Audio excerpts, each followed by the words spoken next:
con el contexto de la madurez. Y dice el verso 14, como sexto, quinto punto: y prosigo a la meta, el premio del supremo llamamiento de Dios en Cristo Jesús. Lo que no está definido en Cristo Jesús para su vida no puede estar definido en ningún contexto para poder darle sentido a la vida. Lo que no está predicho en la vida y en la voluntad de Dios para tu vida, lo que no está sujeto, lo que tú no estás dispuesto a dejar en las manos del Señor, lo que usted y yo no estamos dispuestos para que Él sea el Señor de nuestra vida, eso no se convierte en meta. Ese se convierte en un divagar de la vida que al final y al cabo nos lleva a la inmadurez y no nos lleva a la perfección como cristianos. Aleluya.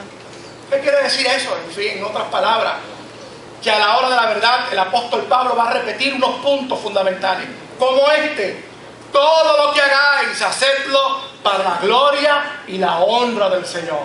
Amén. Inclusive Él es el mismo que enseña, y cuando usted diga esto o aquello, mejor diga si así el Señor lo permite, porque es una sujeción absoluta a los designios y a la voluntad suprema de aquel la cual la iglesia llama el Kyrios, el Señor de nuestras vidas. Por lo tanto, la madurez nos debe llevar a proclamar a Jesucristo como el Señor de nuestra vida. Y finalmente, que es el texto con el cual quiero finalizar la reflexión, pero lo voy a tocar de refilón ahora en este momento: que todos los que somos perfectos, todos los que andan en búsqueda de la madurez cristiana, esto mismo sintamos. Y si otra cosa sentís, esto también os lo revelará Dios. Vamos a dejarlo ahí. Así que, entendiendo esto como fundamento que el apóstol Pablo establece para nosotros trabajar con la madurez, para nosotros vivir y trabajar y ser maduros, la Biblia establece lo siguiente. En el Nuevo Testamento, madurez se puede traducir como perfecto. Aparece la Reina Valera 60 revisada 15 veces. En el griego sería la palabra teleos o teleos. Y obviamente vamos a ver que la palabra en sí, madurez, solamente va a aparecer 2 veces, y maduros y completo va a aparecer 1 vez. Así que lo que este concepto va a abarcar de maduros es que, en primer lugar, derivado del sustantivo telos, significa que los cristianos y las cristianas tienen un fin, tienen un propósito, tienen un blanco, tienen una meta. Y adición, también el concepto nos va a hablar de que estamos alcanzando los límites completos de estatura y de capacidad emocional, mental y espiritual. Así que de eso es que los versos que va a contener la Escritura con relación a madurez va a tratar. Hay que aclarar lo siguiente. Algunos teólogos dicen que el concepto de madurez, cuando en algunas ocasiones el apóstol habla, como en el verso que acabamos de leer, en el verso 14, va a referirse a ese proceso dinámico de caminar, de trabajar consigo mismo, de establecer los planteamientos y conceptos que se puedan vivir para poder hacer la voluntad de Dios. Y esa madurez es, pudiéramos decir, una madurez que estamos trabajando, es una madurez que está ahí. Por otro lado, también hay el concepto de esa madurez que significa cuando ya las cosas hayan estado completadas, es decir, cuando el propósito finalmente de Dios se cumpla, que estemos con Él en la eternidad, o cuando nosotros entendemos, como me decía el viejo mío, que yo les dije a ustedes el ejemplo de este señor que le dijo: óigame, vamos a abrir esa obra para el Señor. papi se metió ahí en la barriada de Israel y consiguió un hogar para dar cultos. Pero lamentablemente el hermanito que le había dicho que sí, la segunda noche no fue, la tercera semana tampoco, la cuarta tampoco. Así que papi lo llamó, Dios lo llamó y mire, ¿qué pasó, varón? Dice, no, porque yo estoy orando al Señor para que Dios sea el que me dirija. El viejo dijo, mira, ¿sabes algo? Para hacer la voluntad de Dios no hay que orar, hay que hacerla, hay que actuar. Así que esa madurez completada, esa madurez que ya está predicha de hacer la voluntad de Dios, es la que algunas veces la Escritura también nos habla. ¿Cuál es la voluntad de Dios? Que podamos compartir el Evangelio con otros. Para eso no hay que pedirle voluntad a Dios, dirección. Hay que actuar en el momento. Así que esa madurez se ve completada, ese teleo se ve completada en lo que tú haces, en proclamar el Evangelio. Así que de esos dos conceptos se trata la madurez cristiana. Nosotros trataremos de trabajar con aquello que nos concierne a esa dinámica que tenemos que hacer diariamente para poder ser maduros. Y quisiera comenzar con unos textos bíblicos que son la antítesis, es decir, es lo contrario a la madurez cristiana, y que nos describe muy bien lo que es ser inmaduro espiritualmente hablando dentro del contexto cristiano. Y para eso lo define en dos maneras: uno, niños espirituales, y dos, carnales. Así que miren lo siguiente: en la medida en que nosotros observamos estas características, nosotros podemos identificar qué elementos tenemos que cuidar de nuestra vida para nosotros proseguir creciendo y no ser niños espirituales y tampoco ser personas carnales. Obviamente, dentro del contexto cristiano pentecostal puertorriqueño, de la cristianez, ese concepto de carnal algunas veces se utiliza como un epíteto bien despectivo, pero lo dice la Escritura, no lo digo yo. Y obviamente lo carnal es todo lo opuesto a que la voluntad de Dios sea realizado en esa vida, en esa persona. Así que mira el primer verso. Tenemos que tener mucho cuidado, porque aquellos que no maduramos como cristianos, aquellos que nos quedamos como niños, podemos actuar como si no fuéramos cristianos. Primera de Corintios capítulo 3 y verso 1 dice de la siguiente manera: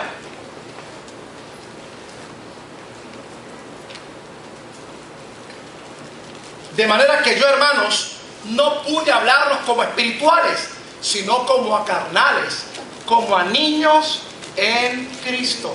Dame el verso 2 también, por favor. Os di a beber leche y no vianda porque aún no eras capaces, ni sois capaces todavía. ¿De qué Pablo está hablando aquí? Pablo está hablando aquí de divisiones. Pablo está hablando aquí de obras de envidia, de conflictos, de obras que obviamente están en contraoposición a la verdad del Evangelio de Jesucristo. Y Pablo dice, las personas que no quieren madurar, las personas que no quieren entender lo que hemos dicho que Pablo está describiendo en el capítulo 3, podemos sin querer queriendo estar actuando de esa manera. Tenemos que tener mucho cuidado porque el mundo, aquellos que no quieren hacer la voluntad de Dios, ni pueden hacer la voluntad de Dios, porque el Espíritu Santo no está en ellos, andan envueltos en este tipo de dinámicas. Dinámicas de divisiones, dinámicas de envidias, dinámicas de conflictos total. Y obviamente es como diríamos en el argot popular, no sacan los pies del plato. No confunda usted las circunstancias diarias de la vida, porque algunas veces hay un concepto de que ser un cristiano maduro y súper espiritual es que la gente va levitando por encima. O sea, los problemas como que le pasan por el lado, como que no le llegan. Y como que no hay momentos de angustia en el peregrinar cristiano. No vaya a confundir eso con inmadurez. Son dos cosas distintas. Pablo va a aclarar bien que es esta persona que no desea hacer la voluntad de Dios. Óigame, la prerrogativa fundamental del cristianismo es el amor. Y las primeras tres características del fruto del Espíritu, que es en el amor, que es en la misericordia, que es en la compasión, se dan en el contexto de lo que es Dios. Y si el Espíritu Santo habita en los cristianos y en las cristianas, entonces no puede haber conflictos, envidia, no puede haber divisiones, porque es contrario al fundamento y a la misma naturaleza del Espíritu Santo de Dios. Aleluya. Nota aclaratoria.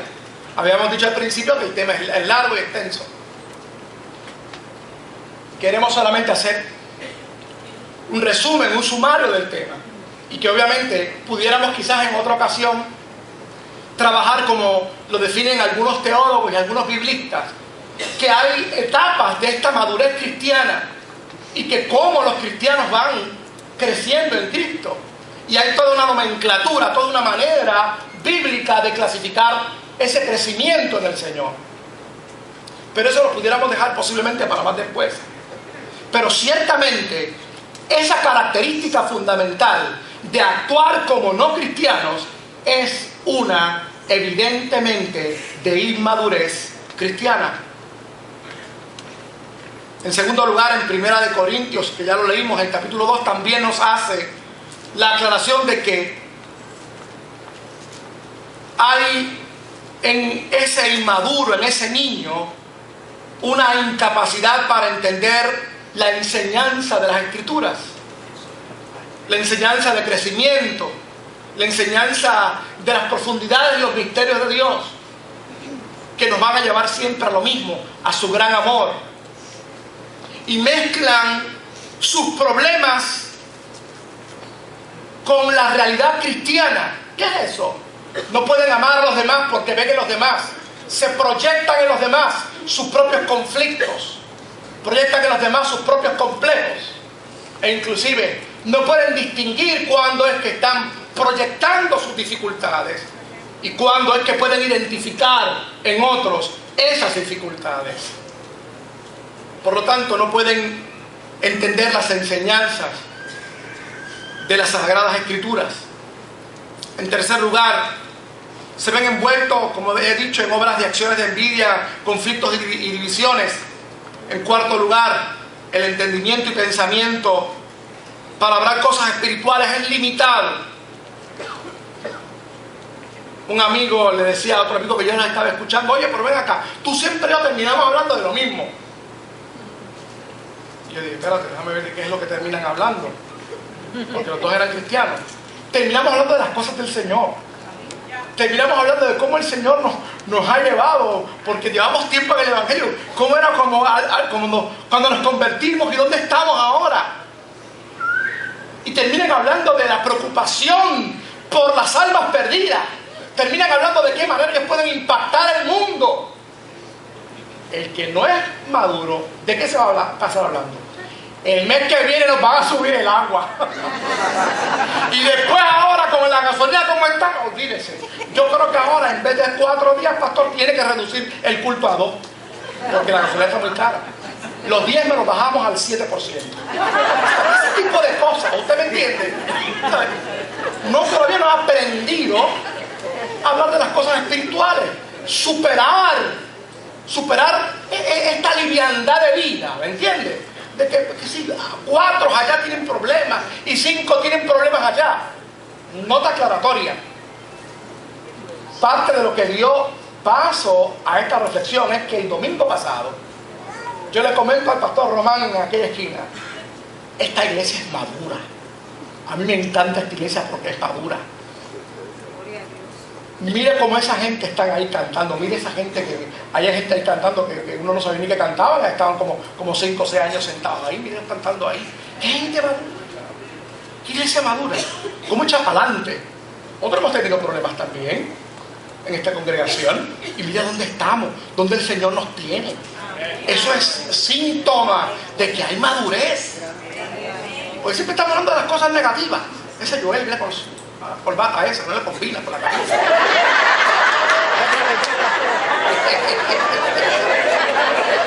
Siempre estamos hablando de las cosas. Jesús siempre me manda para otro lado. Yo quiero que no me mande aquí, me manda para allá abajo. Hello.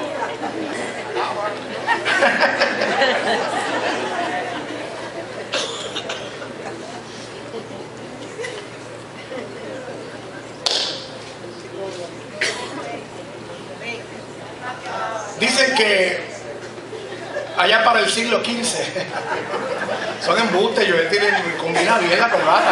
Ahora todo el mundo está mirando a Joel si es verdad. Él viste muy bien. Es un artista, los artistas visten bien. Siempre están combinados. Literalmente, Pastor Joel es un artista. Dibuja. Y actúa también. Es importante que nosotros entendamos eso, querido.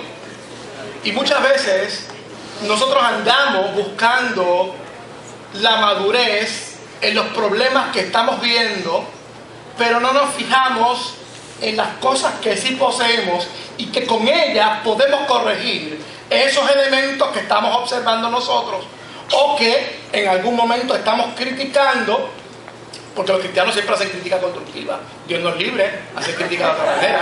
No, aquí no se critica de otra manera. Aquí es constructiva la crítica. Así que ese elemento de nosotros estar entendiendo lo que es el pensamiento de las cosas espirituales, el fundamento de las cosas espirituales, cuando no está presente, hay madurez. Hay madurez cuando la gente se deja llevar por aquel cuento, enseñanzas falsas de acuerdo a Efesios 4:14. Y hay madurez cuando necesitamos ser reeducados en los conceptos básicos de la fe de acuerdo a Hebreos 5:12. No nos va a dar el tiempo para ver ese texto, porque ese texto me fascinó cuando lo cotejamos y verificamos. ¿Qué es eso de rudimentos de la fe, no? Pablo dice, el escritor de Hebreos dice, tengan cuidado de estar repitiendo que si son salvos y que, ok, Dios te sacó de las drogas y tú tienes un testimonio extraordinario, pues ahora habla, sí, un poquito de eso y habla más de Cristo.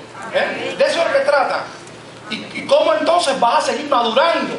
Porque el Espíritu Santo, cuando nos trae a la iglesia, es para seguir haciendo un trabajo extraordinario en nosotros, en todo el sentido de la palabra. Es una afinación perfecta. Los músicos afinan por un concepto que se llama la 440. Así que el Espíritu Santo va afinándote. Ese proceso de maduración es un proceso de afinación para tu vida. Y escúcheme bien esto, que lo dije ahorita al principio, un ejemplo.